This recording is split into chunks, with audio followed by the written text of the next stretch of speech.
Welcome back to AfterBuzz TV Whovians. We have got a big episode to talk about tonight. There's a lot. We're going back in time, classic Doctor Who time travel shenanigans, but with a very poignant message. The most Doctor Who thing it could be. We're talking about Rosa Parks. We're going to talk about what's Krasko, who is GFB. Many theories that we have to get to tonight on the Doctor Who AfterBuzz TV After Show.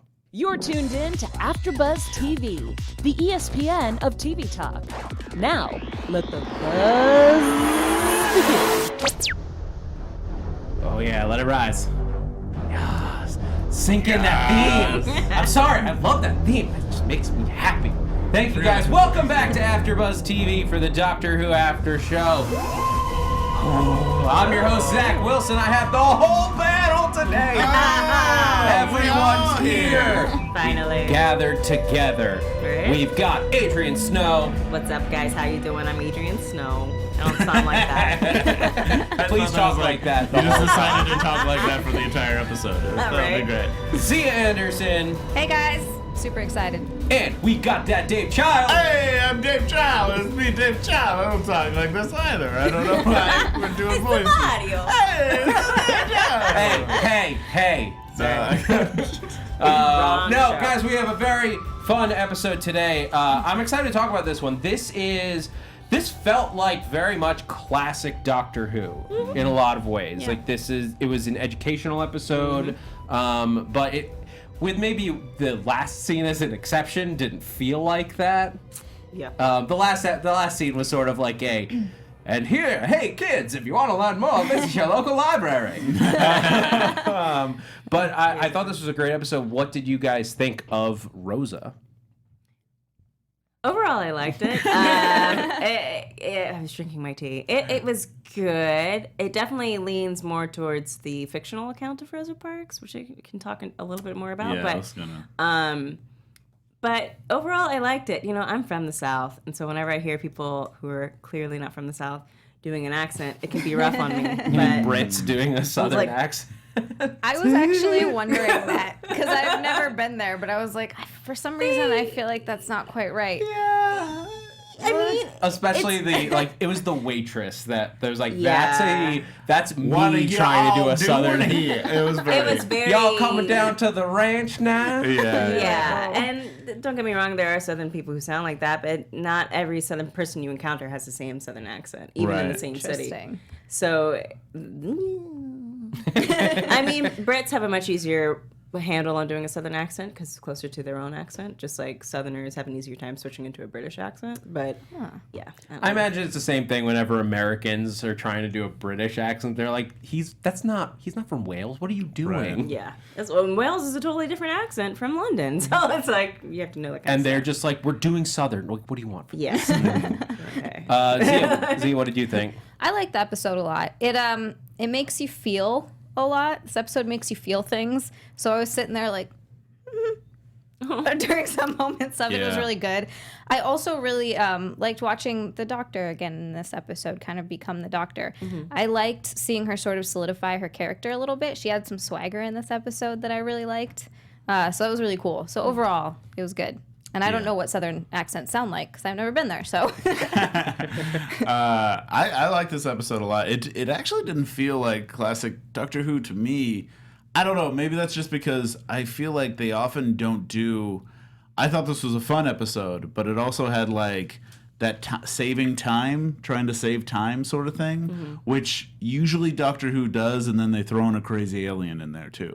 But the fact that it was like saving time against like a just future racist was kind of unique for this, and I kind of liked it. And it kind of this ages me, but it kind of reminded me of Quantum Leap because it felt like he was just trying, or it felt like they were all just trying to like make sure history stayed on track and it was the best possible outcome. Yeah. The entire time, which It is was very Quantum Leapy in that way. yeah, but which is like nice to have like a good solid time travel episode because often they do the wibbly wobbly timey wimey stuff where they just kind of they even have like an important figure, but then they do stuff like bring him to the future, so and all that stuff, and kind of have fun with him. Or it's like Winston Churchill with Daleks. Like, Yeah. it's not a piece of Vincent history. Van Gogh. It's just a historical figure in a weird context. So it was nice to see them like planning out like the whole how are they gonna make sure Rosa Parks is there and all that like stuff. Super crazy that a bunch of British people would know so much about an American black icon. True. Uh,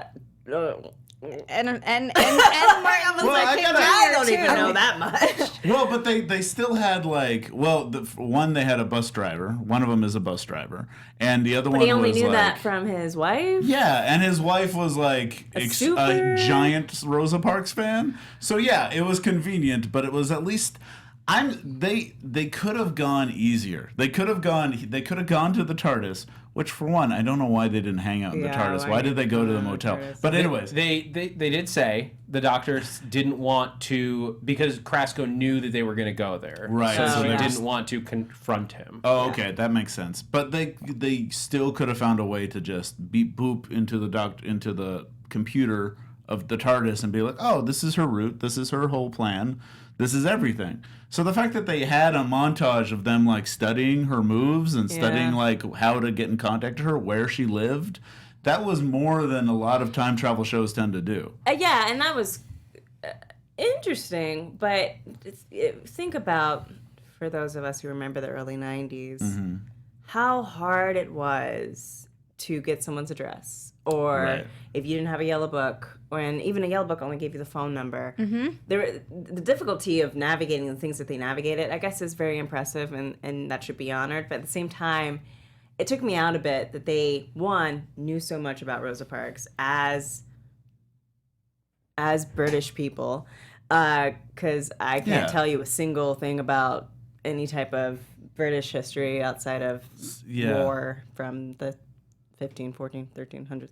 But like, maybe that's just me being a horrible person. But it seemed a bit crazy that they knew so much.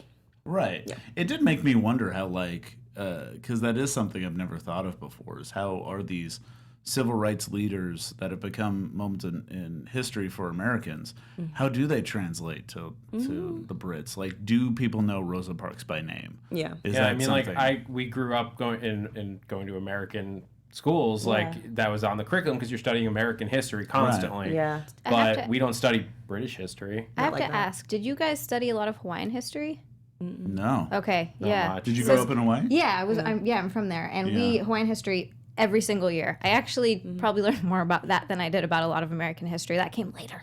The only reason I know so So- much about civil rights is because I grew up partly in Atlanta. Ah, And so you learn a lot more about civil rights because So- of the You do movement. sort of like Yeah. like learn the regional stuff, like Wherever being you're in at. New York, like we learn a lot about the American Revolution, especially the stuff like the Boston Massacre, like all the stuff that Yeah. happened in the Northeast because it's local. Like there's George Washington's house is down the street, so like you could go Right. there. Yeah.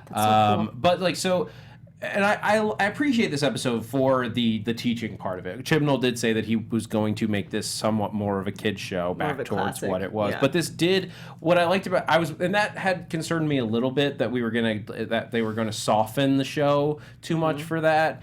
This episode sort of showed me that they're not going to, because they didn't really pull those punches too hard. Like they were showing the horrible people.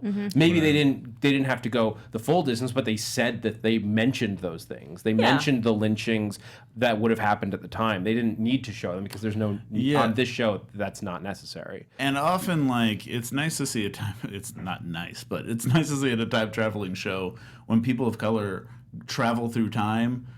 It addresses it. It addresses that issue that happens, because that can kind of be blown past and just no one really talks about it. well, and it's ridiculous and not realistic when you do that. You're Yes. like, okay, let's just pretend like that didn't happen. Right. I will say, out of all the showrunners, Chibnall was the one who confronted it most realistically. By the end, Moffat with Bill, I was like, Billy? No, that's Rose. Bill had that one episode where they did go back to the 1800s, and she had a few moments, but but I don't know. It was weird because it almost made it feel like British racism wasn't as harsh as American racism. Right. It's kind of Which yeah. maybe, I don't know if I believe that, especially by what Yeah. they were saying in the actual episode about the racism that they face in current day UK. Right. So, I Which don't know, that was nice though. It was nice that they was nice to talked see about. that. It was nice that they didn't just do. I feel like something that often happened in the 90s in these shows, in time traveling shows, is they're like, wait till they get to now where everything is perfect. And right now, we can't have that feeling. We can't. And they need to address the idea that this is still something that's happening.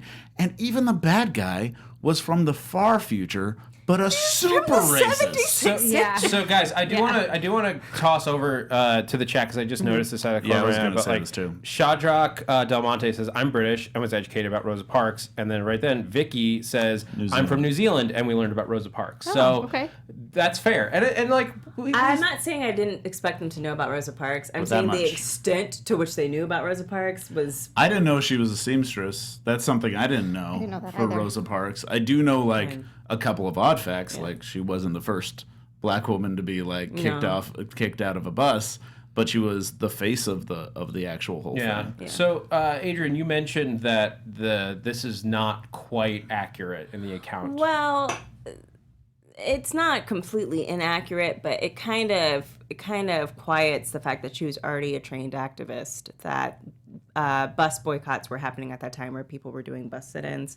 I think one of the first ones to do it was Claudette Colvin. And she was also 14 and pregnant and unmarried. And unmarried and couldn't necessarily be. She even said like she was considered to be more of an aggressive choice, whereas Rosa Parks is a light-skinned black woman with silky hair and is quiet and you know is married and gives the impression Older. of being, but not that much older. She's only 42, but gives the impression of being an acceptable face of a movement because people will have empathy for her by her appearance and by her life. So when she made the choice to sit, like, because I was reading about it today, she wasn't actually tired because her feet hurt. She was just tired of having to deal with the current situation. And sit-ins were already a part of the program of the civil rights movement. And she was a part of the civil rights movement by that time. Yeah, I guess their way of hinting at her being involved was that meeting that Ryan was at with Dr. King. And they did honor that, but I think even when they said that, oh, well, she was tired, which is why they gave her the code to make her work longer, I was like, yeah, that's not. Yeah, she was planning on doing this. Yeah. It wasn't just, today is the day I'm tired. Yeah. She was getting on the bus. And I guess that's one of the... Did you guys catch that James Blake appeared in the top of the episode and then comes back? So, and that's based on a true story that he kicked her, basically left her out in the rain on the bus. And then when she went to go to her sit-in, it wasn't until like she was faced with him that she realized he was the same bus driver. I didn't realize that. Bus, yeah. And they do it. They honor it in the episode. He's there at the top. That's a nice detail. Yeah, they did the research. I like that. Yeah. And that is one of those things where I guess history would have probably, even if the Doctor didn't interfere, course corrected itself to possibly, like if Rosa Parks was that adamant about doing it, she would have done it a different day. Yeah, and then also, but then again, butterfly effect. Like, does it work more because it happened on that day than the other day? Which I appreciate them talking about. Essentially, they are talking about the butterfly effect. So right. Yeah. It's interesting to think about. Like, so let's before we get deeper into the episode, and I want to talk about Krasko, and like we got to talk about this weird alien greaser from the future. Alien greaser convict from the future who is maybe a time agent, and there's all kinds of theories we got to get into. But before we do all that, Zia has a word from AfterBuzz for you guys. AfterBuzzers. Our network produces after shows for nearly all of your favorite TV shows. From reality TV, drama, sci-fi, and more, there is no network that works harder to serve television fans. But we need your help. We're asking that you please subscribe to one or more of our YouTube channels. By subscribing to our channel, YouTube will suggest content that is tailor-made for you. And you'll help AfterBuzz continue to grow. And if you're worried about pesky notifications, don't be, because they are optional. So hit that subscribe button now for this channel and check out our other AfterBuzz YouTube channels as well. Let us know you did so in the comments and we'll thank you on air. For now, thank you for being the best fans and for helping us be the ESPN of TV Talk. Subscribe to YouTube so that you can, if you're listening to us, you get to see our pretty faces. Yeah. Well, 2 of them are pretty. The others are me and Dave. Whoa. Whoa. I was thinking you guys were real I was pretty. like, well, obviously I'm one of the pretty. And then you just took me down. Look, Dave, I don't know how to. But again, thank you guys so much for subscribing and continue to do so. Let's talk about our villain in this one. Because I really want to get into this because Racist greaser from the future, traveling through time, trying to do racist stuff. so yeah, let's take like stock of like all that we know about this guy. His name is Krasko. I was trying to Fake figure out how name. to spell that. I spelt it like 3 times. It's with 2 Ks. I saw that on the thing. Yeah, on the subtitles it had name. Krasko. And that's on IMDb too. So. So, So Fake name. his Should've name fit is another- Krasko. they should've fit another K in there. He went to Storm. He was sentenced to Storm Cage Prison for some act where he murdered 2,000 people. River Song, Easter egg. That's the prison she's Is in? that- That's the prison that she's in, yeah. That's right. That's And there's a theory that where he got his vortex manipulator was from River Song. 'Cause she had one. Oh. Would So love yeah, to that's see a the other thing. connection there. He has a vortex manipulator, the tool, the cheap, dirty time travel of a time agent. He knows what a Cheap TARDIS and is. nasty. Cheap and nasty. Time travel. Cheap and nasty time travel. Similar to that of Jack Harkness. yeah. It's likely not his vortex manipulator because the last time we saw his was in the vault of the British. Who had it? It was in the 50th anniversary special Oh, okay. with Right. with Unit. Oh. Unit had it in the Okay. vault, and then Oh, the Doctor okay. used it to rather Clara used it to boop Yes. out of there. So beyond that, he had a suitcase with him, and if you notice on the suitcase, and I'm assuming this is supposed to mean something, because otherwise, why would you put it there? There are initials, GFB, and I'm trying to figure out what It's that big, means. friendly, giant spelled backwards. Yeah. He's just a really big fan of that movie. Giant, friendly, big. Yeah. It's obviously. That was my like mystery solving brain like immediately went to overdrive, like Gallifreyan from birth. I feel like from birth. or like George Franklin Probopoulos. I don't know. Sure. One thing that I think is kind of for sure, because he had a weird weapon. He had a weapon that I guess he was able to actually attack people because he wasn't technically hurting them. You know, because you he's know putting what them through his time. weapon does is his weapon temporal displacement is Yeah. also what the Weeping Angels do. Weeping So he Angels had a do. Weeping Angel weapon. You And then he Oh got. damn! I hadn't thought about that. But That's Yeah. totally what it is. Yeah, it's totally what it is. It's like a handheld weeping angel, but it also takes people to the future too. It doesn't because he was putting them into the future, and then he, then they Well, there set was it to the past. a dial on it that where they could move it. 'Cause So that's he, why. yeah. So he went to the past sometimes, and I feel like at the end when he shot, just to jump right to the end. So I feel like we haven't seen the end of him. I feel like he's gonna come back. One thing that's interesting in the chat that people have said is that they think that first his backstory and motivation was pretty weak, says Walker the Seventh, but right above him is Melissa, who says the villain I felt was more racism as a whole and not just Krasko, the guy. And I think that's actually kind of true of the episode, which is maybe why his ending felt a little anticlimactic, because they felt like we're still battling Well, racism. that's the thing. The way that he was dispatched felt like he's coming back. Yeah. And maybe Right. it's not in this episode. Maybe he comes back later. But it was so sudden, and like he wasn't killed. He was sent forward in time. So I have to think he's Back going in to time, be actually. back in time. Back in time. Yeah. Well, that also, the actor playing him, Josh Bowman, Josh Bowman, is a relatively well-known actor in terms of he was on Revenge, if you watched that show. So I would imagine that they would use him more than once, unless he's just a big Doctor Who fan. I mean, Mr. Big's going to be in the next episode, and that kind Right. of blew my mind. That's right. Yeah, the little like next week episode. I was like, is that Mr. Big? I was like, American infiltration. Yeah,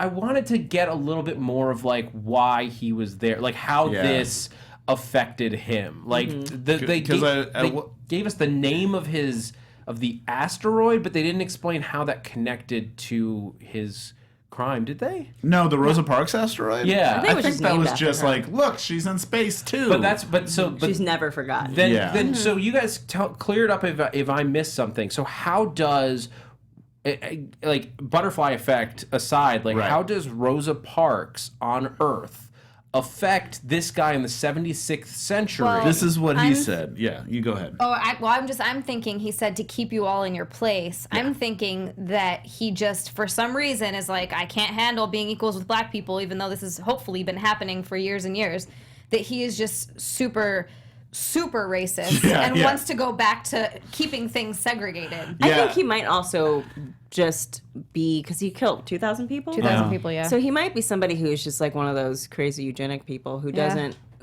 want anyone that doesn't look like him. Like a Hitler type. Yeah. And but I think there was a question in the episode where I think there was like a sense of like, what is this guy's motivation? We don't know. How is he going to change the history? And then when he does reveal like, oh no, I'm just super racist, it kind of made things make more sense to me. Well, there was also, I'm going to give Radio Times credit for this, but there's a theory that Chibnall was basing it off an episode called The Time Meddler from Hartnell's Years. It was like the season finale or series finale of that, and it was about medals with time. Yeah, and that's essentially all he wanted to do, is that he just wanted to create like little problems throughout history to kind of take things off path. Oh yeah, I remember this episode. They went to a Viking thing. Yeah. I do want to I want to know if there's more here with this guy. Like it feels flat if this is it. But we're not getting a ton of tie-in plot lines this year. That's supposedly. What they said, but I also think Chibnall's lying, because the second episode they immediately made a reference to the alien from the first episode. True. So I think Chibnall's just lying to y'all. Okay. He's building Throw up, you off the trail. Yeah. He's building up things that kind of come back, and I feel like maybe in a way that they're kind of. It's not building to a Bad Wolf situation or anything. Yeah. I think it's just... Though Bad Wolf was awesome. Yeah, it is. But I'm not saying that it's a bad thing. But like... well, I think... I do feel like they are just setting up these like kind of characters that can come back for other like one-off. Yeah, maybe. I am thinking Timeless Child might be our Bad Wolf. Where we look back at that drop and it's like, oh, that was the beginning of the whole thing. Yeah, and if that's the case, I'm glad they didn't mention it in this episode. Yeah. It was nice, because sometimes Doctor Who gets you start to notice the thing Too earlier much. on, yeah. I did want to say a fun fact about the woman who played Rosa Parks, Vinette Robinson, who you probably recognize from Sherlock. But she also was in an episode, she was in Chris Chibnall's first Doctor Who episode back in 2006, episode 42. So there's just another quick little fun thing. Nice. Chibnall, he ties stuff in, you guys. He's lying to you. So before we move off of Crisco. It's Crisco. I want to call him Crisco. I feel like we should just rename him Crisco. He's just plain white. He's not very good. Crisco. There you go. But I just think this theory's absolutely insane. That GFB could stand for Giant Face of Bo. But Giant is not what they say. Don't you dare tie this racist prick to our Jack Harkness. No. Unless he stole these from someone. One thing I do like, I hope he kind of comes back as a villain, because I do like the premise of a villain who can't directly hurt people. Yeah. Because he still has that chip in his head. He has to get creative. Yeah. And then somebody in the chat, I don't know, was saying this chip was similar to, what is your name, my friend? Time Lady Rose Halliwell was saying the chip was similar to the chip in Spike from Angel.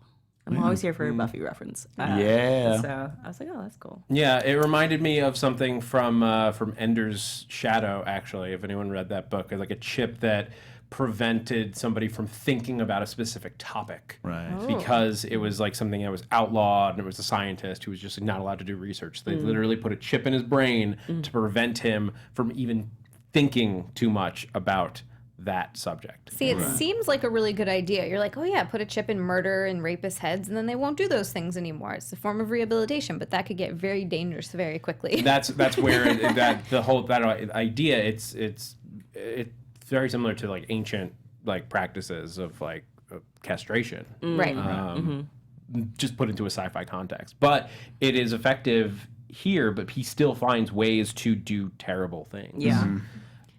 So let's get into a little bit more. I want to talk about the companions in this episode, and how they all handled this, because this was, I think, something that the episode handled really well is how the differences between how, not just how they were treated, but how they all handled themselves in this situation between Graham, Ryan, and Yaz. I just want to say that Graham saying that his name is Steve Jobs and then inventing the iPhone just off the cuff in 1955 was the best. I loved it. Graham was like, he kind of stole the show for me in a lot of ways. He just had these great moments, like when he's talking about his wife and talking about like how she used to have the spirit of Rosa. You really he's really good. Like you got a sense of, I was missing her, even though we just spent like one episode with her, and he really carried that off really well. And also a really emotional moment for me and for some of the people on the chat is when Graham realizes he has to be one of the white guys on the bus who doesn't help her. And he just like hates that, and he hates the fact he's like, I don't want to be a part of it. There were great performances all around in that moment, like between I'm sorry, I forgot her name, the woman that plays Rosa Parks. Vignette Robinson. Yeah, I thought like the way that her very like determined like sense in that moment, and you could see that like that level of like I know what I'm supposed to do here. Yeah, I'm thinking about it into that decision of like I am doing this. 10 times more likable in this than Sherlock, to the point that it took me reading something that she was in Sherlock for me to be like, oh, yeah, that is her. But yeah, she had a great performance. I really was impressed, actually, with Ryan, which from first episode, you all know I was not particularly impressed with what they were doing with his character. But I'm just glad he didn't face another ladder in this episode. Enough with the ladders. Right? But it just also that they actually you never really get to hear a black actor talk about, or Black people in general talk about the frustration of being faced with racism and not being violent in response. Like, and the fact that he was like, I just want to punch you in the face, or, oh my God, this place. Like when he's talking about, he was trying to help that white guy at the end, and he's like, don't talk to me that way, boy. And he's like, what is with this place? Because you know, it's not as aggressive as that nowadays, but you still have those moments where you're just like, oh my God, are you kidding me? Like, do I have to deal with this right now?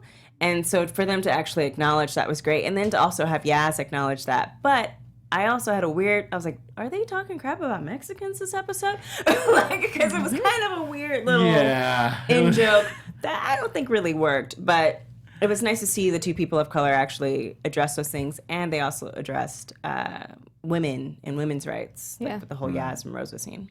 Yeah. Yeah, I think with the Mexican thing, it was more of, well, we don't know what you are and you're brown, so you must be Mexican.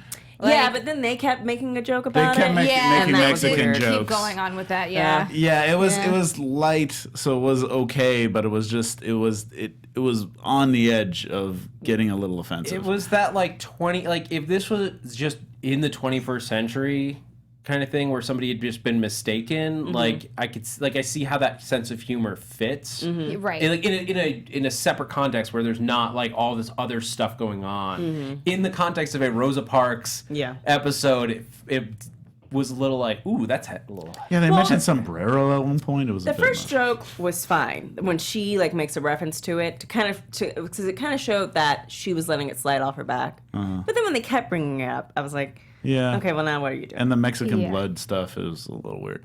Yeah. But one thing I did like with her was when she was on the bus and she couldn't figure out where to sit.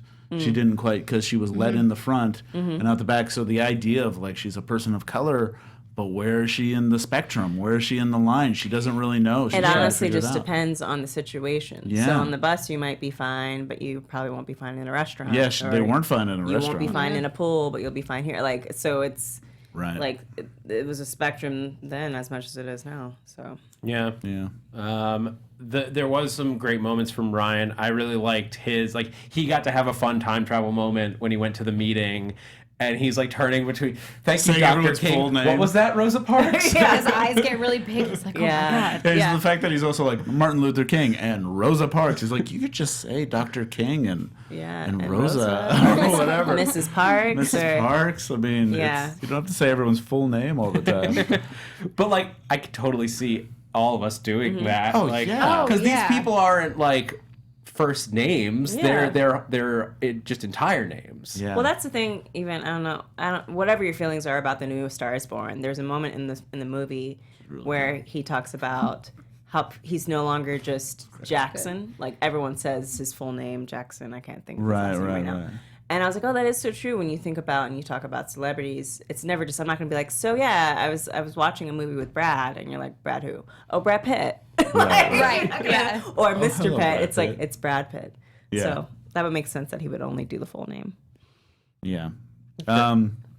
A little off topic, but a lot of people are talking about the music of this episode. Oh. So I'd love to talk about that if possible. Yeah, so because- that big final scene. Yeah, Yeah. What do you guys think of the music choice there? Zia? That one really bothered me. I was like, come on, guys. Look, I understand why they were playing it, just in the thought process of being like, yeah, you know. But the moment would have been, in my opinion, probably more poignant without the song. Like, it would have been just as impactful. I don't really think it was needed, and it kind of messed with the feeling of the show a little bit for me. Yeah, a lot of people in the chat have been saying how it feels like it's going to date the show. It's going to date the episode too. really strongly because it's a popular song, kind of more of it's more of last year, but it's still something that was around and it felt a little odd. I also felt like throughout the show they had this like Apollo 13 music, which was pretty good sometimes. But then it got they overdid it a couple of times. Everything kind of became saccharine because of the music choices, and it was really overloaded at the end. It's a rarity for Doctor Who to use modern pop music. Yeah. That was the only reason that threw me off. Like, I've seen so many things that use like pop music or pop music covers in those kind of situations, and I'm not even familiar with this song, but it didn't. It only took me out of it because it's not a Doctor Who style. Yeah. Like, this is something you see in movies a lot. Or but NBC overused that for some trailer for some show, and Yeah, I was like, I want to stab my television. like network shows. Like, I remember like House did it all the time. But There'd their usually be usage- some kind of cover with Hugh Laurie playing piano, Yeah. which was awesome. But like but that was the style of the show, Yeah. and there's nothing wrong with that style. It's just not something that we see on Who. The Yeah. booth is asking us what the song was, but I'm not going to tell you It's- because I don't want it stuck in my head again. So I don't want to play it again. But it's Rise Up by someone. I don't know. Rise up Yeah. as somebody. Yeah. I don't know. I don't But like a lot the of song. people, a lot of people in the chat are saying With some you of the on people that in the too, chat yeah. are saying that it made them more emotional and it was effective. I did say, as much as I don't like that song, I did think that was the best usage of the song that I've seen so far in terms of people using it for television and film. Because that makes sense about, like, you know, that was a pivotal moment in the civil rights movement when she sat on the bus and when they, you know, were able to magnify that to lead to the Montgomery bus boycotts and all the other civil rights movements that came after it. Or, you know what I'm talking about. I'm tired. But it didn't feel very Whovian for them to use a modern day song, and it does date it. That is true. Yeah, I mean, I think in like if people watching in 5 years, it'll just be a song. Whether like again, to me, I didn't know the song, so it was just a song under there, and it didn't bother me that I didn't know it. So I think that I don't know if that'll hurt it too much in the long run. Melissa in the chat also says that it's tied into the Black Lives Matter movement, which I didn't realize. I didn't know but that. I don't know if it quite is or not. Yeah. But if it is, that I guess that would make a bit more sense to use it. Yeah. But yeah, and a lot of people are also saying in the chat that I think they were just trying to do the whole Vincent and Doctor feel to the ending, like using an important, like historical moment and talking about why it's important now. They did use a modern day song for Vincent, didn't they? I think they did actually. Yeah. So that would make sense. It was very sweeping. Yeah. That also didn't move me very much either, though. Oh, the Well, end of his Vincent, song, I like think the song just took me out. But his performance, performance yeah. moved me. But yeah. Anyways. Yeah. So real quick before we dive into sort of our closing thoughts and our who's who and who segment at the end of the episode, I want to real quick, another way that you can help the show out, help the podcast, is to go onto iTunes and hit us with a rating and a review. It helps other people find the podcast. So if you're enjoying it, help other people enjoy it by just going and hitting us with a review, and then we get to shout you out on the show as well. And I want to shout out Mark's Wise this week, who says talk about the Ghost Monument episode, last week's episode. Did anyone notice what the doctor was reading on the floor? That it was Gallifreyan. And she was reading the circles and lines, and they say, "Love the show." Yeah, I do like that detail in the TARDIS where there's like on the bands of the steps is all Gallifreyan, which probably means something and translates something. Yeah. I don't read Gallifreyan. I took a little bit of it in middle school, but like I always forget that stuff. Yeah, and just like Hebrew, I can read some words in it, but I don't even know what I'm saying half the time. Anyway, so yeah, lastly, I want to make sure we talk about like what do you guys. I want to know what you guys think. And chat, please respond to this as well. 3 episodes in, what do you think about Jodie's doctor? I think I just really want to know, is the Dr. Banksy? That was great. No, That was a great joke. I just love every time they put her sense of humor into it. I think it makes a character really strong. Yeah. And I feel like the Banksy joke was like made me like the character and her doctor even more. Yeah, So I that wanna like see more of that. it's like, okay, so this is the doctor who's gonna like mess with everyone in like little ways, like the prank. Like, is she turning into the prankster doctor? That's what I was saying last week. I think she's like the mischievous person you're in detention with. That's Right. what I get. That's what I get from her, which I love. And if that's the read that we get, and they build on that and make that like really her thing, like I think this is gonna be fun. Zia, what did you think of? I agree. No, Jodie? I really liked her in this. She was more fun, which is odd to say in this kind of an episode, but she still was like, she had that in those moments with the companions. And like I said, she had a lot of, I know I already mentioned this before, but she had a lot of like sass in this episode, which I really liked. I kind of like Sassy Doctor. I would like to see more of that. Yeah, and I definitely see a lot more of the Doctor's personality coming out. It's you see the Doctor in it, but you also see her take on it, and I really like it. I like where we're at in the 3rd episode. Right. Adrian, what were you? No, yeah, I really like Jodie's version of the Doctor. I think she's light but threatening. I also like that she's constantly negotiating that she's now a woman. And so, like, when somebody called her a man, she's like, oh, still getting used to that. So it's, like, still, it's kind of just a nice little reminder of, how am I going to say this? It's nice to see that she's clearly a woman, but without the limitations and BS of what it's like to constantly be a woman. And so the way she handles things and addresses things is from somebody who's had a level of privilege where that's never been questioned. And so it's nice to see that they're not taking that away from the Doctor just because now the Doctor has the body and appearance and voice of a woman. So, and I hope they kind of play with that and we get to kind of like have a conversation about that. Yeah. Because it's interesting. Even when I was like, is nobody going to comment on the fact that she's a white woman in pants and boots in 1955, Montgomery, Alabama. And she's wearing a rainbow T-shirt with She's wearing a rainbow suspenders. T-shirt. Like I'm looking forward to that moment because they did hint at them speaking on women's rights as well, and so I'm looking forward to seeing how that's going to affect the Doctor when his/her time comes when she's faced with that. You hit on something like that. I was waiting for somebody to comment on her clothing too, because like that's with like if you look at like what Matt Smith generally wore and what David Tennant wore, especially and Peter Capaldi as well. They all wore like they all wore suits that like pretty much fit unless you were in ancient Rome. You pretty much blended in more or less. Like it was all some form of a coat and a tie and a vest, or like sometimes maybe an unbuttoned shirt with a tie, and like this jacket doesn't have a collar, but like it was all basics. But this is such a loud clothing choice. Somebody in history has to be like, it's a loud clothing choice for a woman, and so if that were I mean, up until pretty much like 1960, even on a man, that would be okay. Like the trousers would be, they might be thrown off by the whole getup, but Right.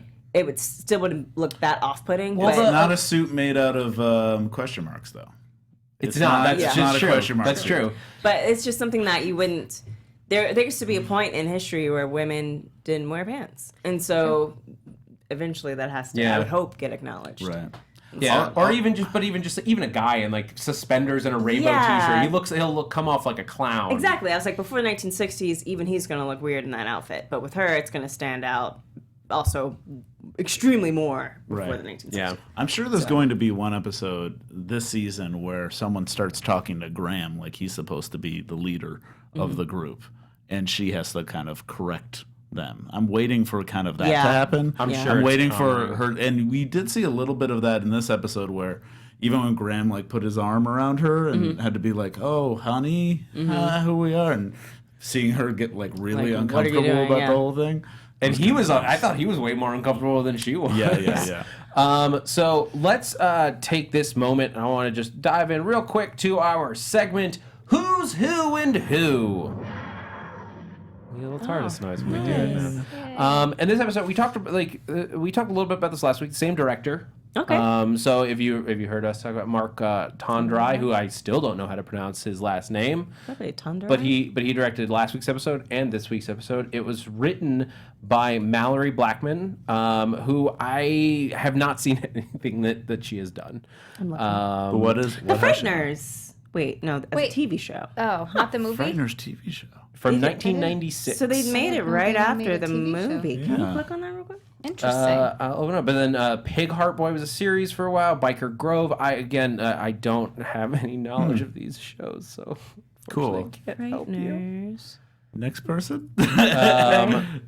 But we Okay, talked yeah. a little bit about like some of the cast picture. connections Yeah.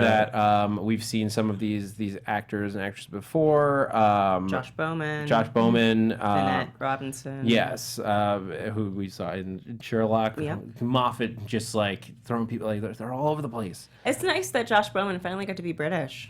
yeah. He is British, but you never get to see him do that. He was very American. It's funny. I actually didn't Revenge. know that, and then when I met him and talked to him, and he with his accent, I was like, "Oh, okay." Yeah. He does a good American accent. I does. didn't know. It's a pretty classic one. You kind of have to do like a good American accent if you're a working Brit No, you Yeah. don't. actor. You really don't. Well, if you're a working Brit actor But and no, not you like don't. and not a giant like star, then you can kind of fake it. No, I mean, never mind. We had a whole conversation about how Brits have a standard American accent that's no longer a standard American accent. So, because it all sounds very like this. It's very dry and low in the mouth.